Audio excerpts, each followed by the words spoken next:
Dans chaque vie humaine parvient un jour où l'amour se voit à découvert, parfois même avant de connaître le mot qui définit ce sentiment.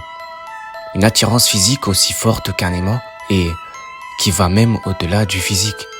Pour dire ce que j'en crois, ce sont les cœurs qui sont aimantés. D'ailleurs, définir l'amour est aussi flou que l'amour lui-même, car on en vient par la définition à comprendre que l'amour est toujours en rapport avec une personne. Lui vouloir du bien par exemple. Étant alors nous-mêmes une personne, l'idée de s'aimer soi-même n'y est pas exclue. Mais moi, j'aime mon appartement, j'aime en prendre soin.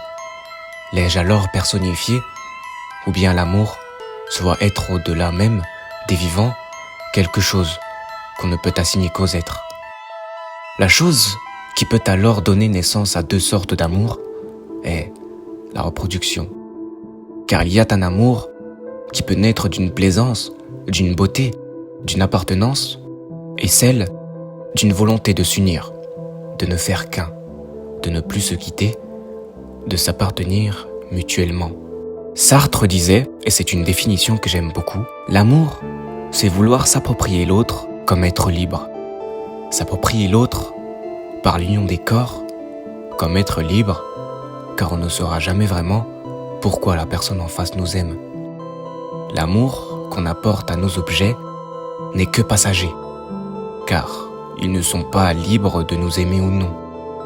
L'amour des êtres, lui, est aussi irrégulier que nous ne pouvons nous lasser que difficilement, subissant alors une attirance profonde de la connaissance de l'autre en voulant ne faire qu'un avec lui. Mais alors, une question me vient à l'esprit. L'amour de soi n'étant nous-mêmes pas un objet pour nous lasser de son incapacité à aimer, mais faisant tout de même de nous une appartenance parce que nous ne faisons qu'un avec nous-mêmes, à quelle catégorie appartient donc cet amour ?